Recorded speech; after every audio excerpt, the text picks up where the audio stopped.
नमस्कार। आज की इस कक्षा में आपका स्वागत है।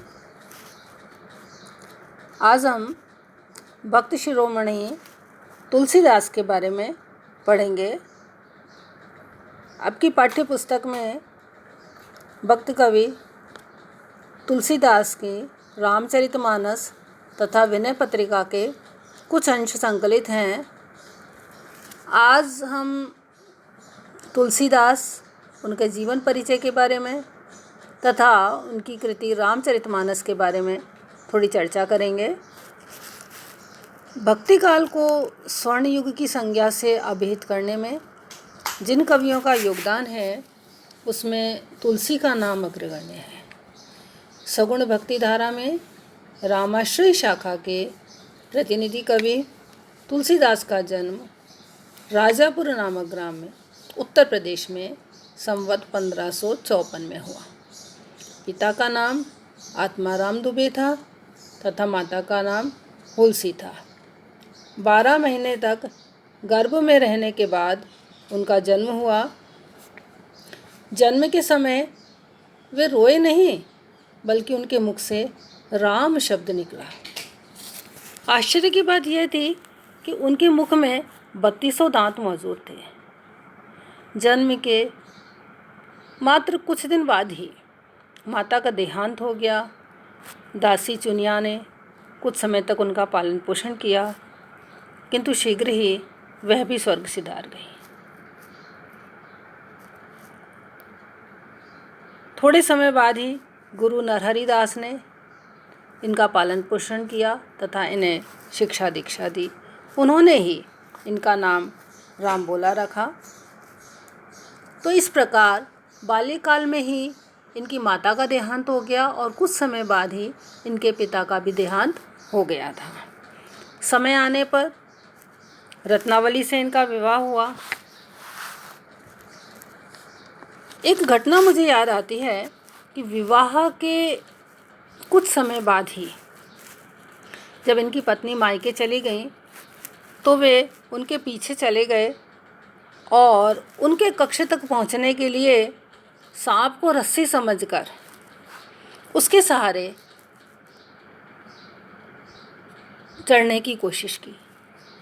इस घटना से पत्नी अत्यंत आश्चर्यचकित तथा क्रोधित हुई तथा वे बोल उठी कि मेरे हाड़ मांस के शरीर में तुम्हारी जितनी आसक्ति है उसकी आधी भी यदि भगवान में होती तो तुम्हारा बेड़ा पार हो गया होता।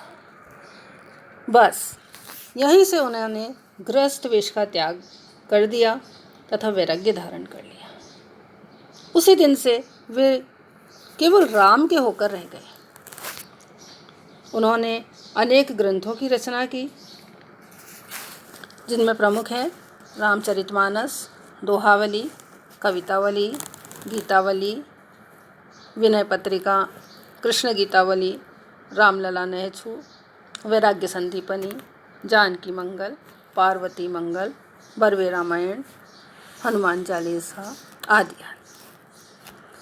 अपने पाठ्यक्रम में तुलसीदास की रामचरितमानस तथा विनय पत्रिका के कुछ अंश संकलित है, जैसा कि मैंने आपको पूर्व में भी बताया।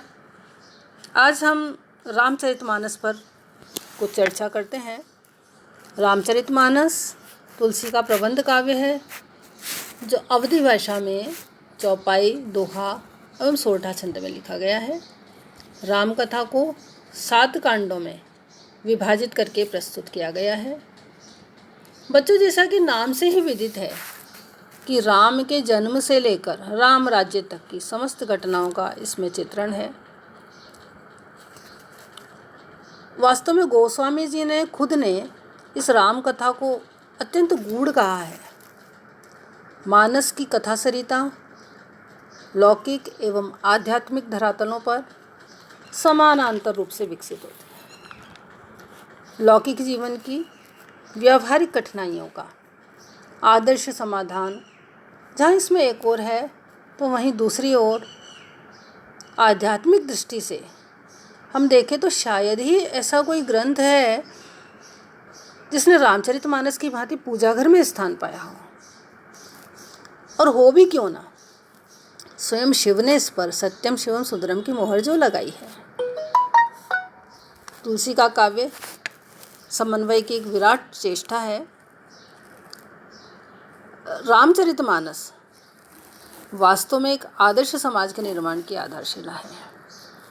राम राज्य आदर्श समाज का चित्र प्रस्तुत करता है, जिसमें राजा प्रजा के संबंध के साथ ही एक आदर्श राजा का चरित्र प्रस्तुत है, जिसके लिए अपना हित कुछ मायने नहीं रखता, प्रजा हित ही सर्वोपरि है। इसी प्रकार परिवार समाज की इकाई है। पारिवारिक व्यवस्था का भी आदर्श चित्र यहाँ पर प्रस्तुत किया गया है। कहने का आशय है कि जितने भी मानवीय संबंध हो सकते हैं, चाहे वो समाज के हैं, चाहे वो परिवार के हैं, उन सभी की सुंदर व्याख्या इस ग्रंथ में प्रस्तुत है। पति पत्नी का संबंध हो, माता पिता का पुत्र से संबंध हो, भाई भाई का संबंध हो, स्वामी सेवक का संबंध हो, मित्र का मित्र से संबंध हो,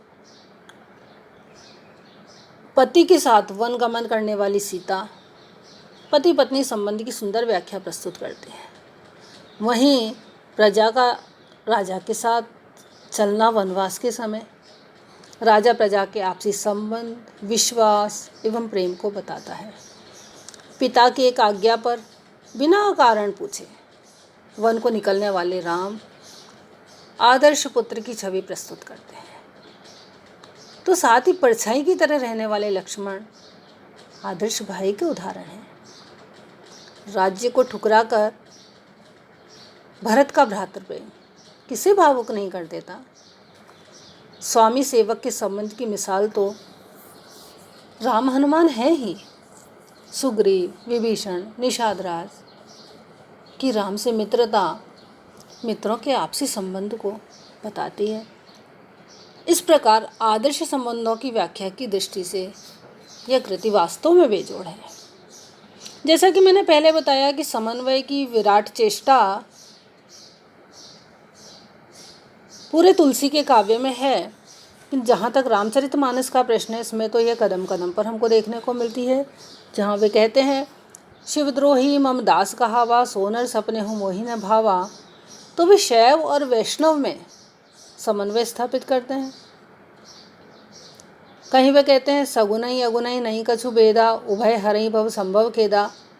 तो वहाँ वे सगुण और निर्गुण में समन्वय स्थापित करते दिखाई देते। तो बहुत बड़ी बात है बच्चों, सगुण उपासक होते हुए भी इस तरह सगुण और निर्गुण में समन्वय की चेष्टा, समन्वय की भावना तुलसी को औरों से निश्चित रूप से महान बनाती है। तो इस प्रकार रामचरितमानस को विद्वानों ने जो विश्व काव्य कहा है वह गलत नहीं कहा है।